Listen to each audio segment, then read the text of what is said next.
Here is a complete interview of one of the successful candidates for the civil services. Now, Mr. Jawed Usmani. Yes, sir. You have a rather surprising record. Excellence from intermediate onwards. Thank you, sir. And, no, all around, sir. Sorry. High school, intermediate, BSc. But then after doing physics, chemistry and mathematics, he branched off to management. Yes, sir. He didn't think of continuing in physics or chemistry or mathematics, one of the sciences. I thought so, but at that point in time I thought that MBA would be better. I see. Because after BSc, yes, I thought of two alternatives insofar as job is concerned. The IAS and the private sector management. And since my age was not enough to make me eligible for the IAS, I had to wait for 3 years anyway at that time. So I thought that I'll go through both the alternatives, that is do my MBA, work in the private sector and then appear at the IAS. Now you did join the private sector. I did think, sir, of doing research in physics for some time, but after that I dropped that idea, and then I had two alternatives in front of me, either appearing for the IAS examination or going in for a management career in the private sector. Since I could not have been eligible in terms of age for appearing in the examination for 3 more years, I thought I might still do MBA, see what the private sector is like, and later appear at the IAS. I see. Now you have worked in Madura courts yes, for some time as management trainee. Now they must have paid you more than they are likely to get in government for several years now. Well, that's true, sir. Now, you tell us briefly what attracted you to government service. Was it status or security or the prospect of wielding authority?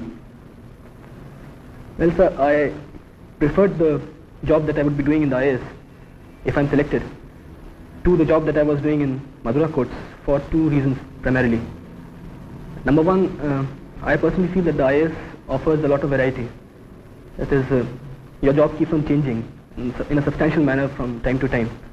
While in the private sector, I was in the marketing division of Madura courts, and I would have been a marketing man all my life, which might have got a little boring towards the end. I see. And the second and more important reason is that I feel that this job would give me more satisfaction in terms of a sense of achievement than a job in the private sector. Although it's an exciting job there also, but this is more challenging and more satisfying, I think. Now, Mr. Usmani, in our country we have a mixed economy. Yes, sir. Now, would you tell us what you understand by mixed economy? So, mixed economy is one in which, as a matter of policy, both the public and the private sector are allowed to exist side by side, complementing each other. Yes. And what do you understand by Gandhian economics? So, this is a term which has been in use of late quite a lot, but not very well understood, I think. So, I also don't know very much about it, but I can make a guess. I personally feel that Gandhian economics would mean not industrializing on a very large scale, decentralization, small scale industry, lot of emphasis on agriculture and rural industries. Now there's just one more question I'd like to ask you before I hand you over to a colleague of mine. You are from UP. Yes, sir. Now do you think UP is too large a state to be administered properly, or should be broken up into 2 or 3 states? So I can't say offhand. UP is a very big state, population-wise as well as area-wise. It wouldn't be my idea actually. I've been reading about it, and a lot of people have been saying that UP should be broken up and it will be administratively much better if UP is broken up into smaller areas. But I don't really have any particular thought of mine on this subject, sir. That's all right. When did you do your management training? Sir, I was in the 74, 76. What is the duration? 2 years, sir. I see. And then you were a management trainee in Madura course. How long? I was in Madura course for 10.5 months. Oh, I see. Now, with your background, you should be able to tell us the qualities which go to make a successful executive or a successful administrator. Business magazine very humorously describes a successful executive as one who can delegate all the responsibility, shift all the blame, and appropriate all the credit. But I don't think you agree. I don't agree either. But you tell us from your past experience. A successful executive or a successful administrator should possess basically 2 qualities. Number one, he should be absolutely thorough about the job that he's doing, that is technical expertise. in whatever area he is, he should know more than his subordinates about the job that he's supposed to get done out of them. And secondly, I think he should be very good in human relations. That is, in establishing a good working relationship with his subordinates and his superiors and his peers. These two qualities, I think, are the essential qualities of a successful executive. What about leadership? Leadership, I think, is a specific quality which comes in that human relations aspect. That is a general, there's a general quality which contains a lot of specific factors like leadership, motivation of subordinates, good relations within the office, no acrimony between peers. So all these things, I think, should be covered by the general factor, general quality of human relations, good human relations. Because a district administrator has got to lead the team. He's got to be a good leader. Yes, sir. Okay, thank you. Mr. Usmani, I find that you have offered 2 papers on European history. Yes, sir, the lower and the higher. I see. I would just like to put a question or two on these areas that you have studied. What would have been the consequences of a decision to open the second front not on Normandy beach but in Southeast Europe, in the Balkan area somewhere there? If during the Second World War, you see. If the second front had been opened in the south of Europe, that is in the Balkans, then the Americans and the British armies would have been able to come across all these countries. Mr. Usmani, I'll take you up from one of the answers you gave to my colleague. Yes, ma'am. You said international law started with the Crimean War and came to be respected after the Crimean War. Can you explain that? Prior to the Crimean War, the character of international law was primarily as a law between Christian nations. It was only after the Crimean War that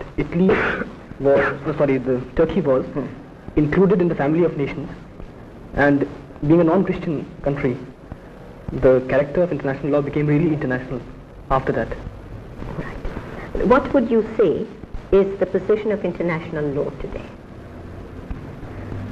Can you please elaborate this question? You see, because the general impression is that international law is not respected by the different nations of the world. The question that you're asking is primarily that whether international law is a law at all, or does it have any validity in the contemporary world? Well, it does not have a validity which is comparable to municipal law in a country, but it certainly has a validity of its own, because there are certain kinds of sanctions which are imposed on a country which does not obey international law. For instance, the first and the most important sanction is that of the United Nations. Mr. Usmani, although your first preference is the administrative service, I'm sure that you take some interest in international affairs. Yes, I do, sir. What kind of reading do you do? Nothing in particular, but I've been reading the Time, for instance. Well, about what particular country you focus your interest in the international field? China, for instance, sir. China. What about the Arab world, for instance? I'm interested in that also. You know, because in November last, a very historic trip was made by President Sadat to Israel. Yes, sir. What kind of significance do you see in that? Could you evaluate for us how do you see that trip of Sadat? So by making the trip, Sadat, in a way, gave de facto recognition to Israel. Not de jure, but de facto recognized that Israel is a country which exists. Till then, the Arab world has had more or less negated the existence of Israel. They have not been willing to accept that Israel exists. So that is the significance of But it has caused a lot of hostility in the rest of the Arab world. Do you think he'd be able to pull it off, so to speak? You know, a lot of countries like Saudi Arabia Yes, sir. and Jordan, Syria. So you don't think it's too much of a risk? Sir, I think personally that Sadat is looking after the interest of Egypt more than the interest of the Arab world. That is, he is going away from the course that Nasser had laid for Egypt as a leader of the Arab world. Yes. And by making this move, he has sort of taken a decision that Egyptian interest should also be taken into account. Jawed, I see here that you studied for some time in Government Inter-College Bareilly. Yes, sir. I give you a small situation round about Bareilly. Yes, sir. Now, supposing you are living in a village between river Ramganga and Bareilly, and you have qualified for this interview. Sir. And you have planned to leave early in the morning, 3 a.m., to catch the train from Bareilly to reach here for this interview this morning by 10 o'clock. When you are getting ready, you see or you hear a lot of noise from the nearby Band or river Ramganga, which was in spate, and water is gushing towards your village. Your quick appreciation is that the village, which consists of kacha houses, population about 1,000, will be washed away. You are the eldest son of the village sarpanch. You have to plan your next plan of action. And I want to see your